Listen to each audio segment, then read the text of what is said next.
It's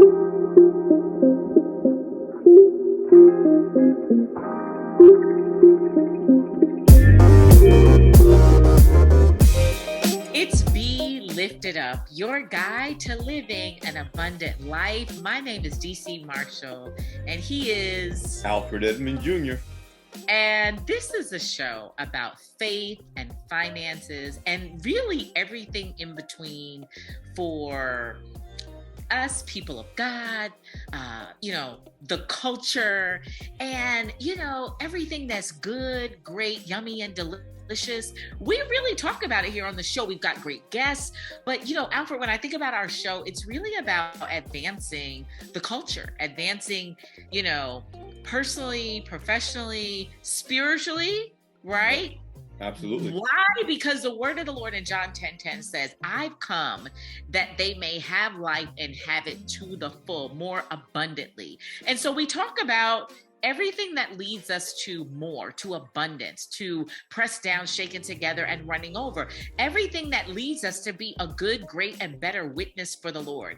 And so super excited about today's show, Alfred. What about you? I'm very excited because it also talks about another element of abundant life, that when we're living in abundance, we can be generous as God is generous to us.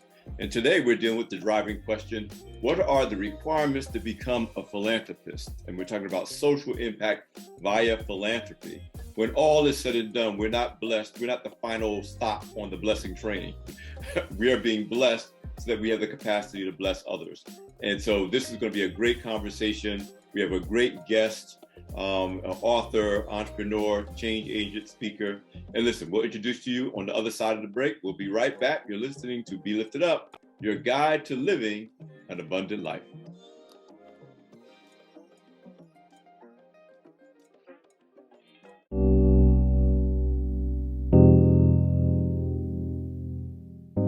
And we're back. It's Be Lifted Up, your guide to living an abundant life. In today's show, we are talking about philanthropy, being a philanthropist, philanthropy. Listen, actually, I just remembered, Alfred, August is on Martha's Vineyard is a big to-do around philanthropy. It's really interesting to watch. And then there's just a growing trend of discussion and conversation around, philanthropists and just, I think raising social impact and, funds and investing. So I'm super excited about this. I just thought about that. But we're talking to Brandolon Barnett. He's an author, he's a speaker, he's a change agent, and I'm looking forward to really just hearing more about him. He wrote a book, Dreams Deferred.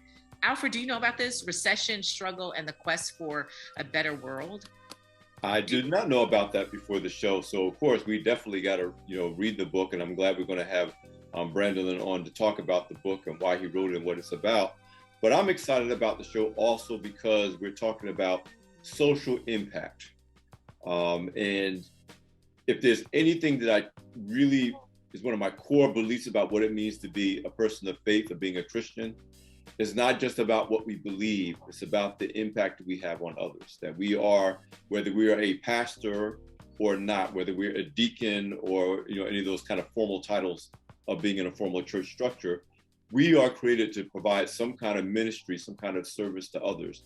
And so when we talk about philanthropy, we're talking about social impact, we're really talking about a foundational part of what faith living and abundant living is supposed to be about, not just what accrues to you in terms of what you experience and what you receive, but what you're able to do for others, especially the least of these.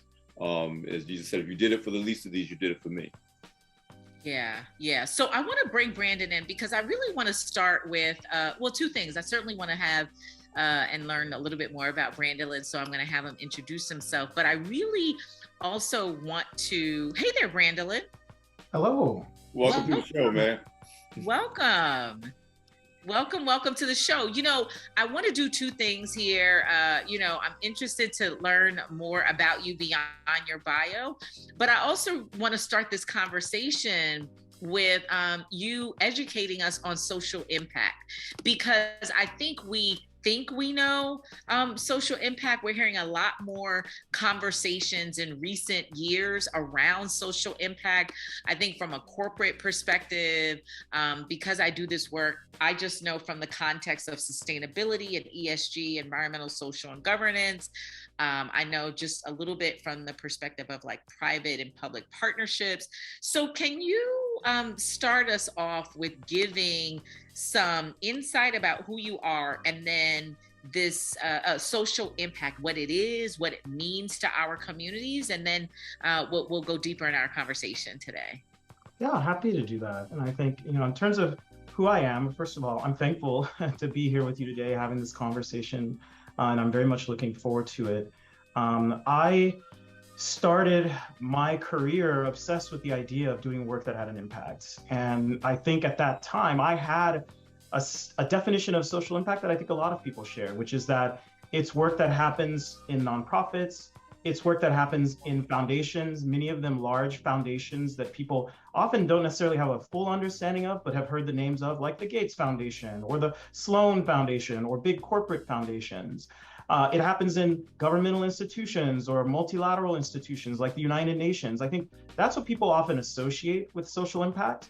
But for me, I have done a lot of work in the social impact space in ways that have broadened my mind to the definition of what social impact is. So I'm an entrepreneur and angel investor based in the Washington, D.C. area. I'm also a local elected official here in Washington, D.C.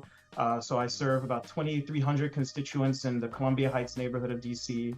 And I have run programs and products and startups at everywhere from Salesforce to most recently being chief product officer for a Y Combinator-backed company called Deed, which helped large companies around the world engage their employees in giving back and in volunteering.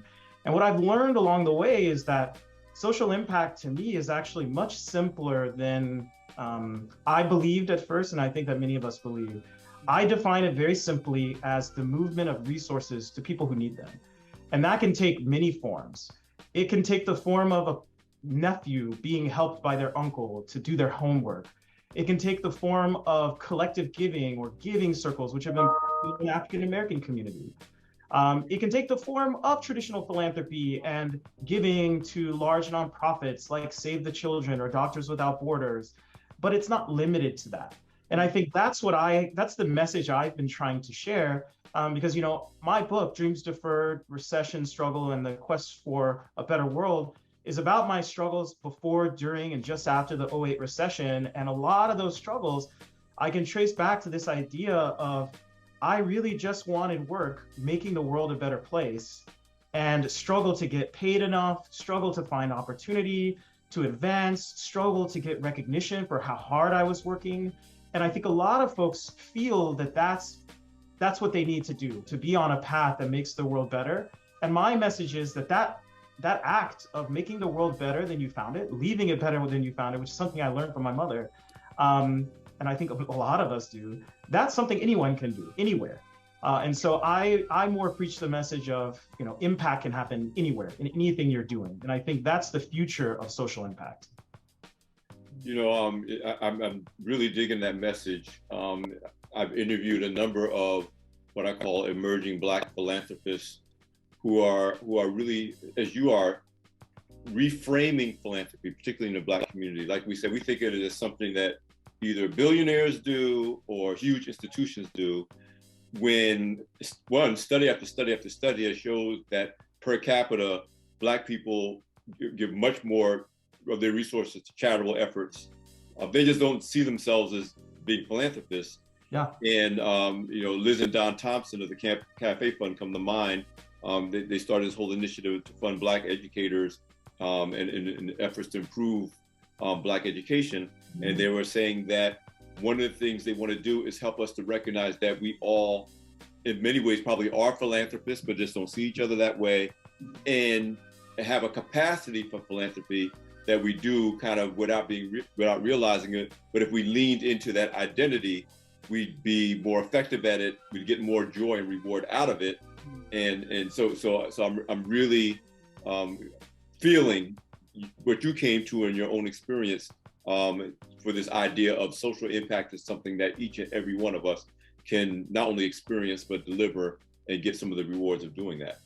Yeah, and I think that impression that a lot of us have is not just because we're mistaken. There's actually a set of systems that are in place, regulations on who gets a tax deduction, for example. There's a long history in a lot of different communities, like the Hispanic community and the Black community here in the US in particular, of groups and individuals in a community coming together, pooling funds. Things like the school lunch program came out of that kind of movement, but participation in those movements never got you a big tax break, right? If it wasn't going directly to a 501c3, those kinds of activities weren't, sort of benefited from state action. And so there's a whole set of systems that have led us to think that way. But I think we have to think differently. I'm currently running a startup here in DC called The Regular. And I got tired of working with big Fortune 500 companies like Deloitte and Kellogg and whomever, and Salesforce to help them engage with communities. And so we're going around to local bars and restaurants and encouraging them to get their customers to give back to the community through volunteering, through making donations, through choosing partner charities. And I think if we really want the world to change, my position is that change is going to take participation from all of us. And so this idea that we can just depend, as you say, on billionaires to come in and save us, or on large institutions to change communities, I think there's enough history now to show that just doesn't work. It's not going to work. Yeah. And is it that it's not going to work, or it's not likely to happen in the way that we need it to happen and at the speed that we need it? I think it's the latter. And you mentioned, for example, ESG. I mean, the ESG movement, and I'll say just very quickly, began as a movement of people just trying to get their companies to be more responsible, whether they were employees of that company or customers of that company. But now it's evolving into a system for investors and bankers. We need it to remain something that's grassroots. That's what drives real change, movements. Got it. We'll be right back after the break. It's Be Lifted Up, your guide to living an abundant life.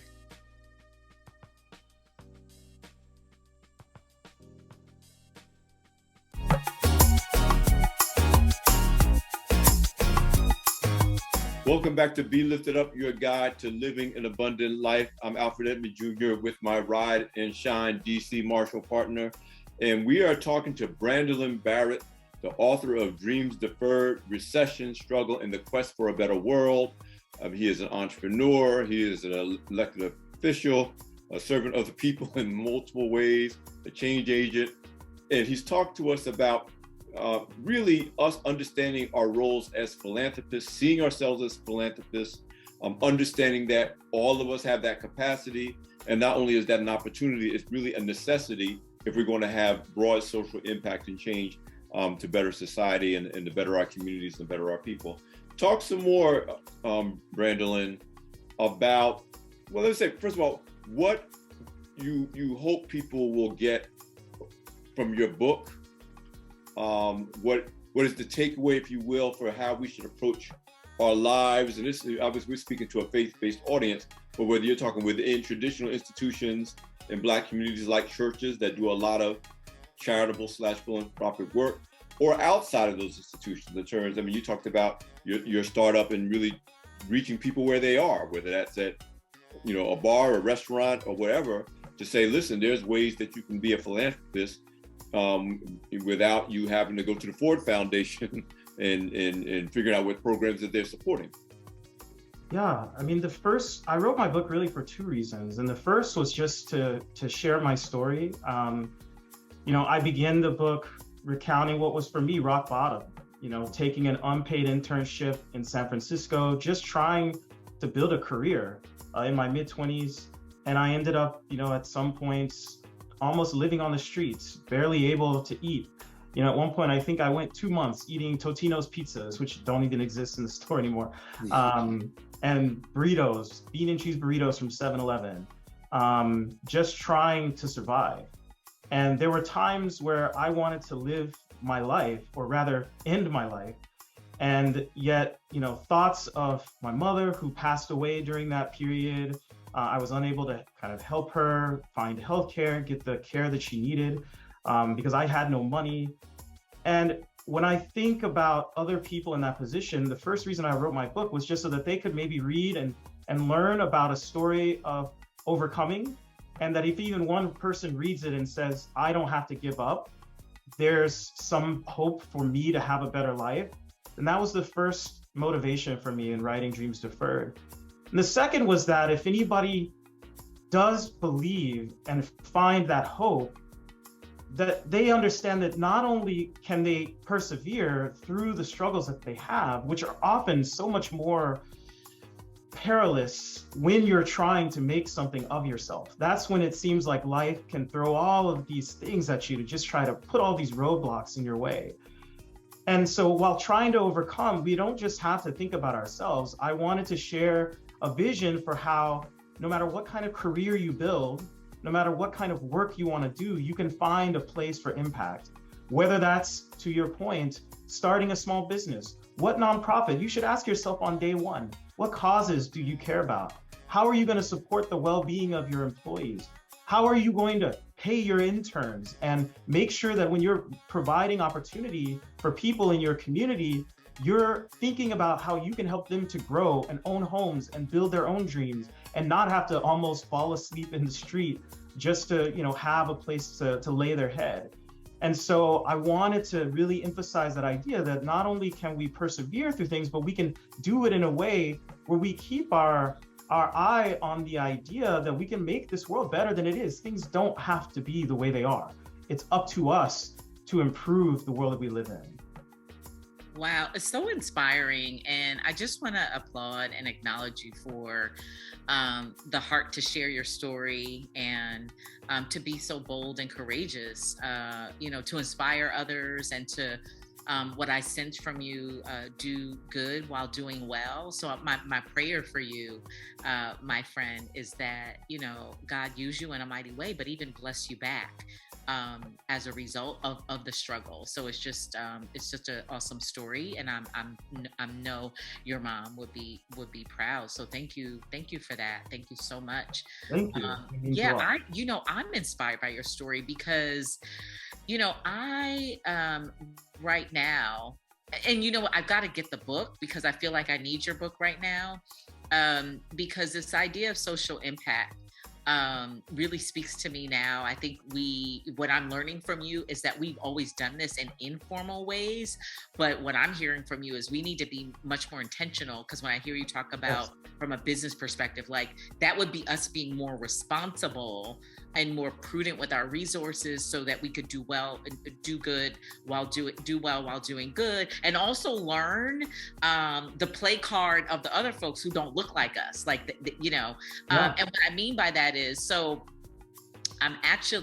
there's an organization in DC, actually, Brandolon, I don't know if you know, Alfred, National Medical Fellowships. It falls in line with HBCUs, but it's not an HBCU. It is a nonprofit organization that gives fellowships, that pays for fellowships for Black medical students because of the significant health disparities in our community. So, there's an obscene number of Black doctors, physicians in the country. I mean, it's a crazy low number. And so this organization funds Black medical students, right? So that when we go to the hospital or to see a physician, that we don't have to deal with some of the issues that we deal with. So in any event, what I'm hearing and learning from you is we need to be much more thoughtful, intentional, get the book, and look at how we do that better. So I committed to helping the organization. They have a goal by November 4th to raise $3.5 million. I committed to raising $75K to contribute because it's a Black woman-led organization, and I get it. But I think this is my first time formally, kind of having the courage to say, okay, I'm going to use my platform. I'm going to do this. And actually, I'm going to write a check, because I also think, no, you need to write a check and then you use your platform. You don't just use other people's money. And so, or maybe we do, but I'm just saying you're encouraging me now in, continue to do that work. because that's the social impact that we're talking about, right? That's not just like, you know, a donation for today. That's going to help our communities to have more physicians. So I'm just curious to hear your thoughts about, and are there other organizations that we should be funding and supporting? Is it that, or is it investing in entrepreneurs who are raising, you know, doing angel rounds to support their businesses? Just if you could share what your thoughts are about where we should be supporting and where we should be funding.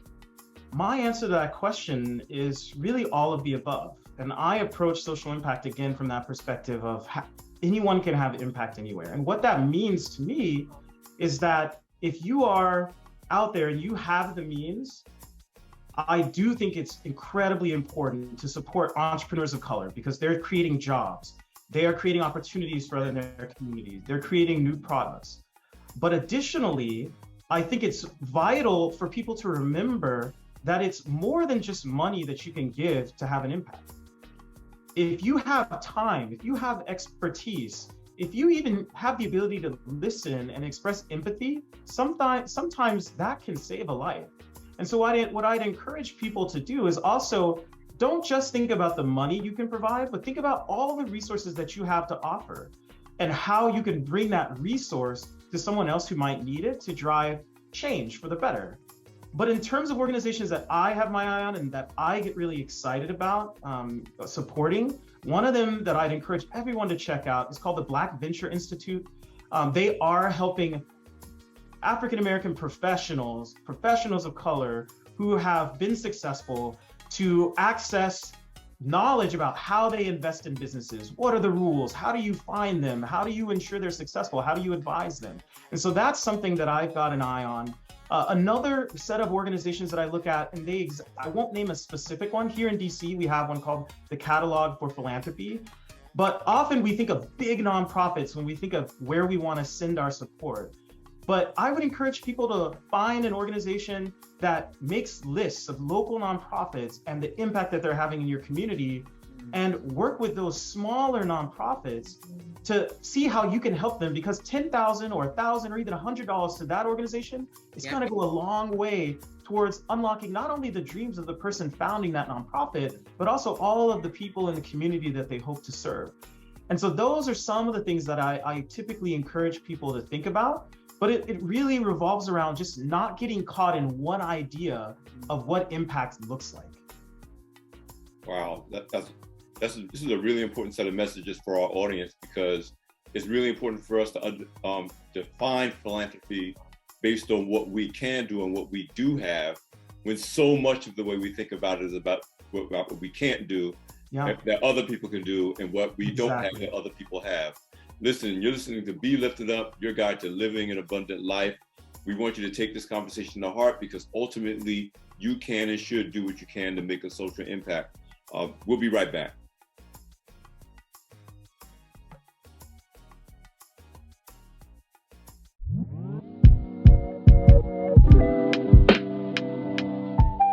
Welcome back to Be Lifted Up, your guide to living an abundant life. And we're talking with author, entrepreneur, and social impact change agent, Brandolon Barnett.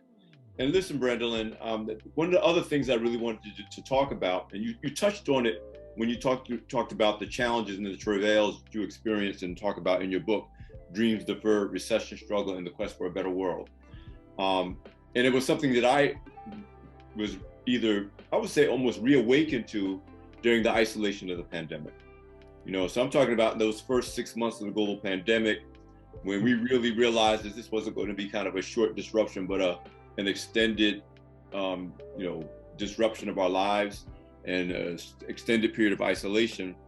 And I'm at my dining room table, not feeling great, because this was obviously not a mood booster. It was a time of many people battling either existing and intensified issues of depression or new ones, because the situation had changed so dramatically. And I was one of those people. And I just remember sitting at the dining room table, and I'm a reasonably charitable person. I write checks to different things. But I remember I decided, I saw a commercial about the local food bank in my community, and I started out just writing a check. And then someone said to me, why are you just writing a check? Just subscribe. They had that option where you could just give a certain amount of money every month. And I decided, I'm not going to write a check. I'm just going to subscribe. And just every month, I know a certain amount of money is going to go to this food bank, and then I'm going to take some food over there.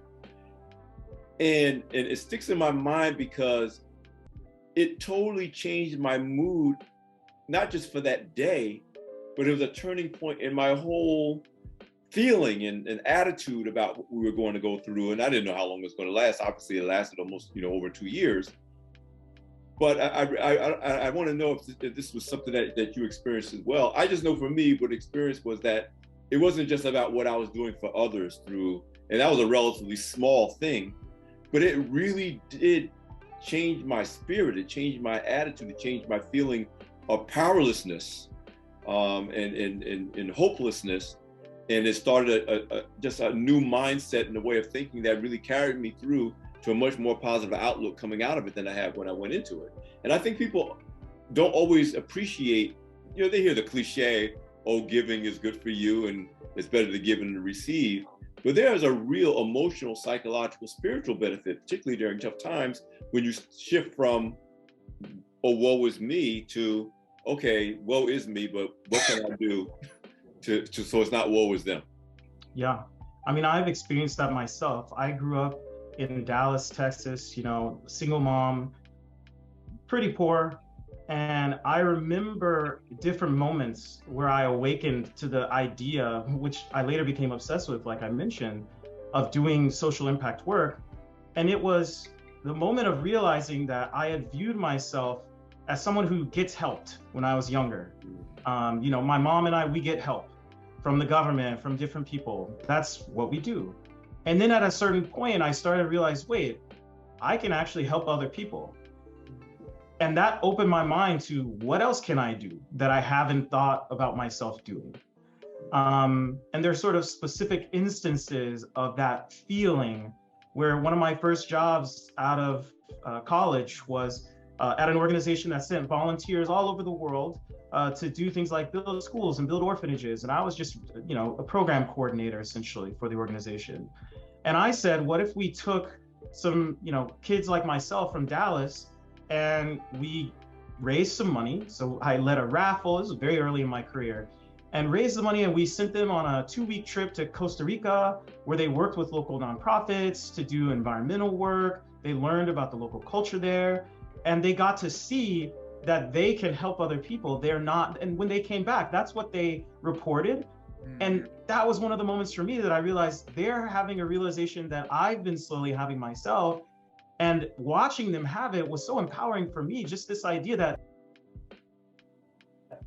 I'm not just powerless, to your point, I can do something to affect change. And I think COVID did, I like to say, I do in my role, I've built products, I'm chief product officer, product manager in different roles at Salesforce and elsewhere, like I mentioned. And I'm always thinking about how we can, build a product that's not only responsive to the way the world is today, but the way the world is tomorrow.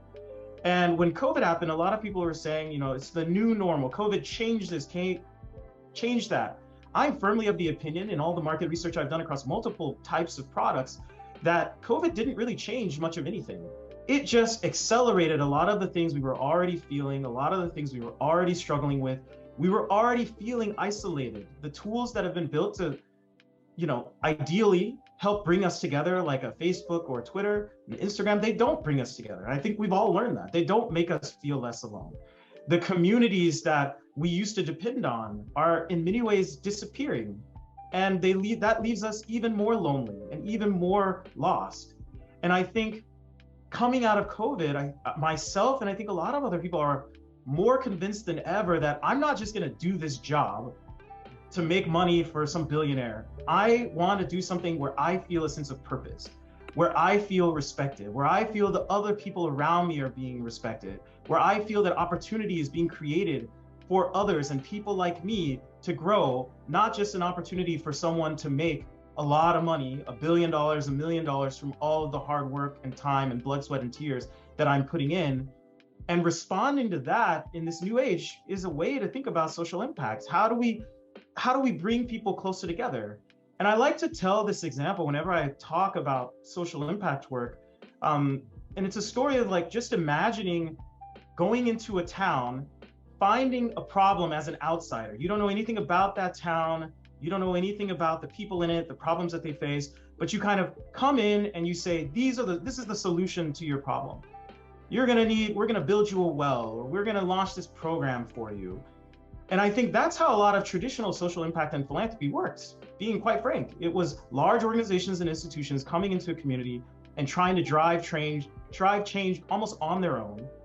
Whereas I think now, coming out of COVID, and not just COVID, but all of the things that it spurred in society, like the Black Lives Matter movement and protests, where people are saying, no, when you come into this community, it's going to be much more effective if you ask people what their problems are, what their idea of what a solution is, and engage them. And that's actually going to lead to more effective solutions to the problems that we all face. And it's also going to lead, through that engagement, to a world that we're all creating together. Because the alternative is that we live in a world created by the Gates Foundation, or we live in a world created by large institutions. And I know a lot of even those institutions are waking up to the idea that we need to be making this world better together. And so I think that's when I hear you, talk about that experience, which was definitely very powerful for me as well.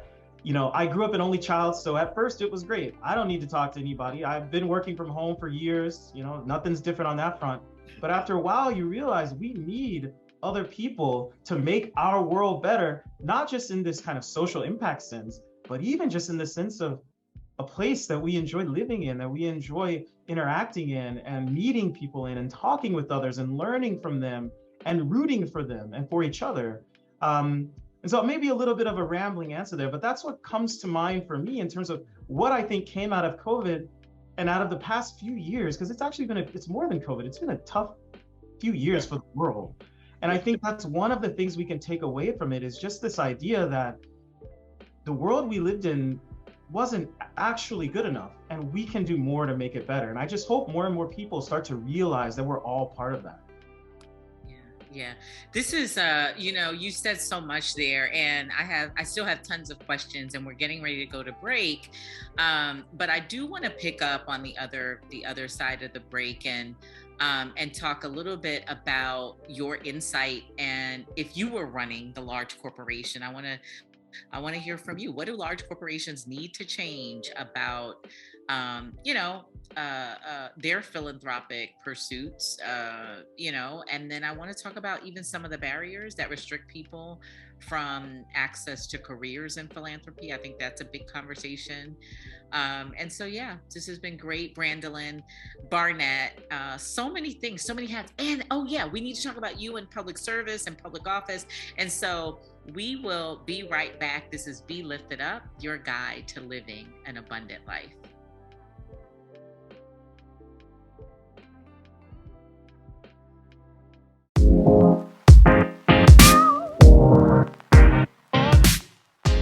And we're back. It's Be Lifted Up, your guide to living an abundant life. We're talking to Brandolon Barnett. I'm learning a lot from Brandolon. Going to talk a little bit more about democratized ventures. We're going to talk a little bit more. We've already kind of talked about your book, your passion. We're clear on your passion, your heart. We're clear on your story and how, just the struggle even inspire you to do good things and do well while doing good. But now just your insight from inside of big brands and big corporations. Would love to hear from you. What do large corporations need to change about how they make philanthropic, goals and pursuits?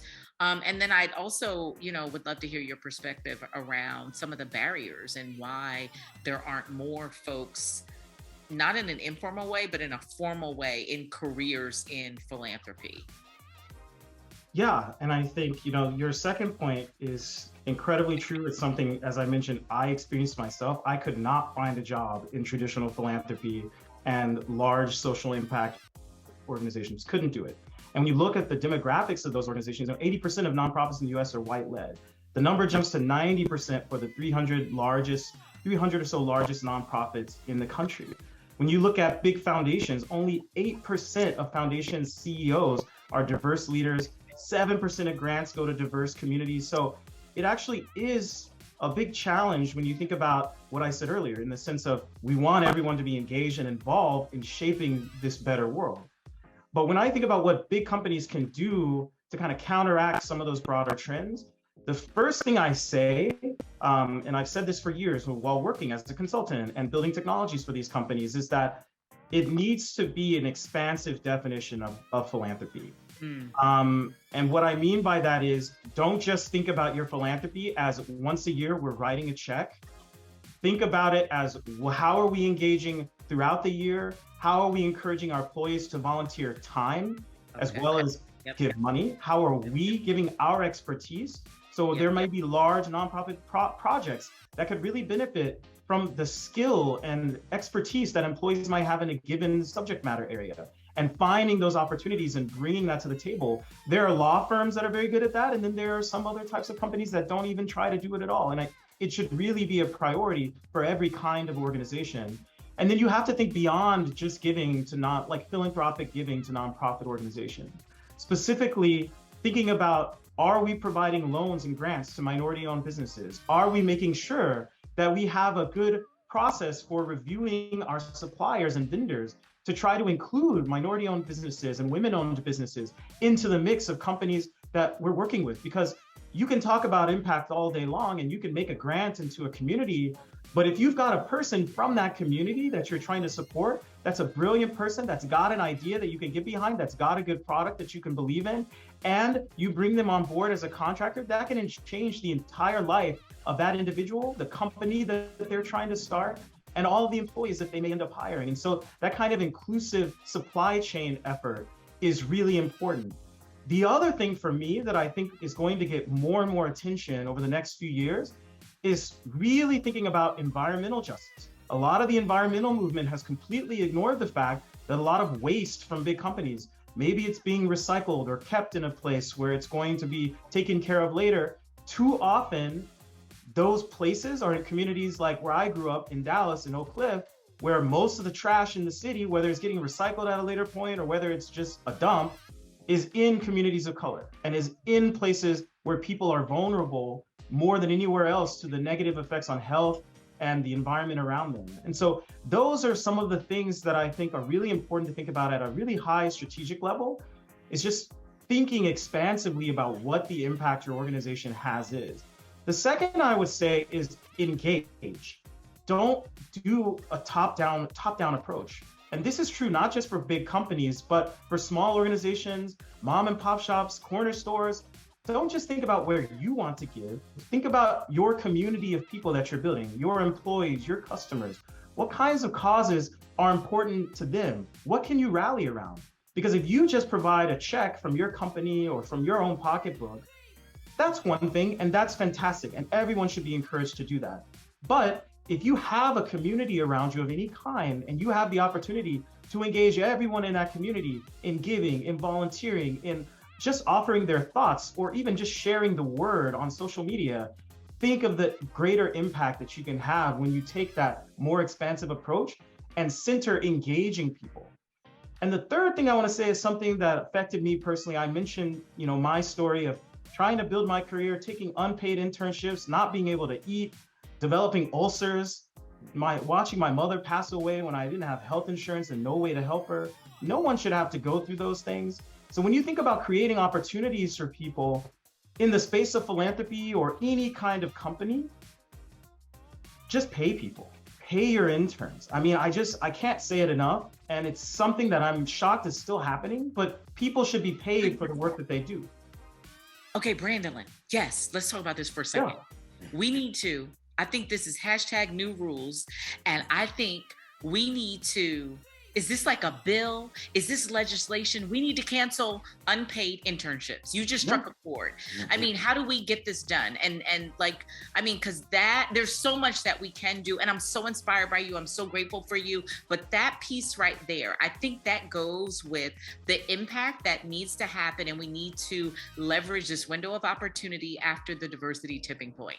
We should challenge corporations, major branch, Fortune 500, beyond performative, beyond you writing a check, a one-off. We need these things canceled You can no longer have unpaid internships because it does not work for people of color. That doesn't work in corporate. It also doesn't work on Capitol Hill. I've learned why we are not in Congress, the House of Representatives, and they have issues, huge gaps in terms of diversity. It's because we cannot afford to leave college and go. Where are we going to live? In Washington, D.C. So yes, let's talk about that last piece, Brandolon. How do we get that done? What can we do?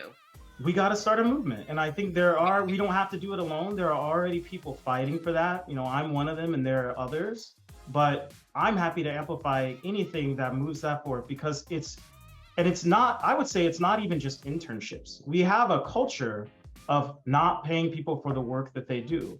So for example, when you think about companies engaging employees, a lot of them have started what they call employee resource groups. These are often LGBTQ employees of color, Native American employees, and they're being asked to create communities so that people like them feel like they can belong in that company and in that organization and like they're being heard. Well, you have people leading these organizations, sometimes of thousands of members, off the side of their desk while doing their full-time job, helping the company increase the rates that they're retaining these employees, increase their engagement, make it easier to not pay them as much of a raise. I mean, the data shows that all of that is true. They should be paid for that work that benefits. That's right. And so what we need to do is, when you talk about new rules, the rules should just be pay people for the value that they provide. I'm running a small startup here in Washington, D.C. called The Regular, like I mentioned. And, from the beginning, we've said, we're not going to bring on someone that we're not going to pay them money for the work that they're doing. And it's just, let's put together a pledge form, whatever we have to do. But at the end of the day, we all need to hear the message that people deserve to be paid for what they do. And I want to say, one last thing in terms of what a lot of organizations and people who are engaging in social impact can do to make things better is just talk about it.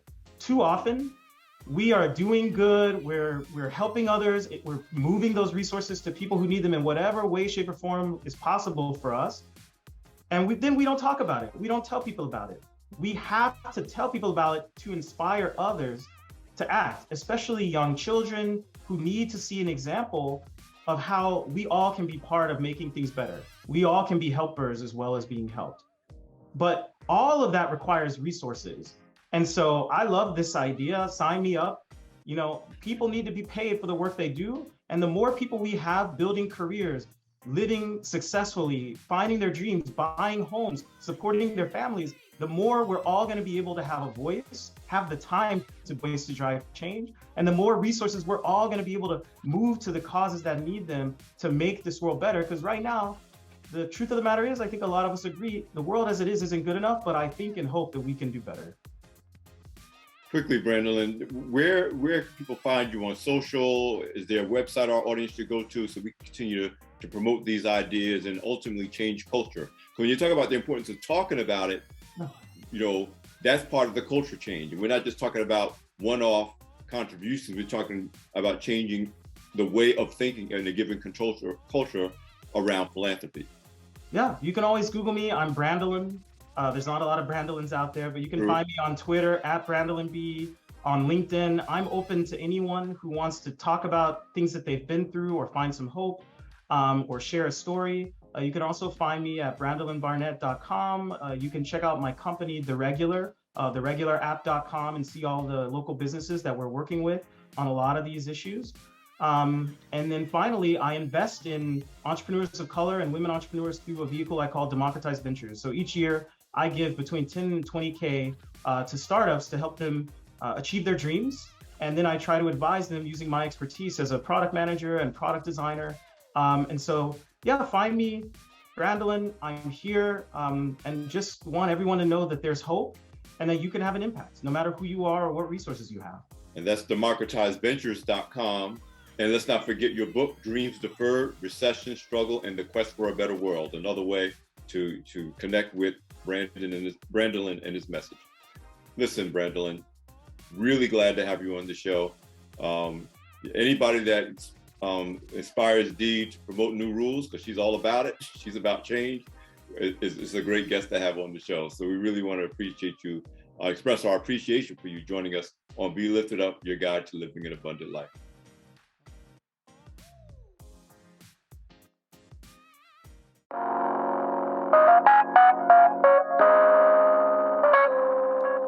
And we're back. Wow, wow, wow, wow. I'm so inspired, Alfred. That was such a high quality, high value, yummy, delicious show. And I think I just have, a warm heart for a brother who is just about doing well, doing good. Soft spot, of course, hearing single mom, my mom was single mom and that he lost his mother. But I'm grateful for the show and the topic that we really delved into social impact. So we're a little bit more educated on social impact, philanthropy, the industry. And so Brandolon Barnett, awesome guest, everybody. Google, we're going to include this, of course. Alfred will share on all of our channels. We'll definitely share. But Brandolon Barnett, Alfred, what do you think about today's show? Well, we definitely want people to check out his website, brandolonbarnett.com. That's BRANDOLONBARNETT.com. And so you can learn about all things Brandolon Barnett. Democratizeventures.com, again, is to help promote resources for entrepreneurs. He's doing so many great things, Dee. And I'm glad that we are in a position to elevate what I think is an important new voice in multiple spaces. Yeah. You know what? We forgot to ask him about his run for office. Now, what is he? Is he the councilman, the Congress? What is he? He didn't go into great detail about that because he's doing so much. We're gonna get him back on the show.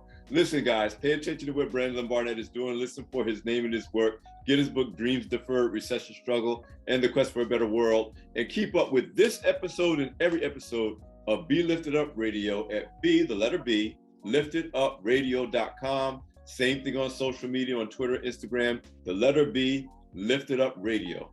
I'm Alfred Edmond Jr., she's DC Marshall, and we'll see you next time.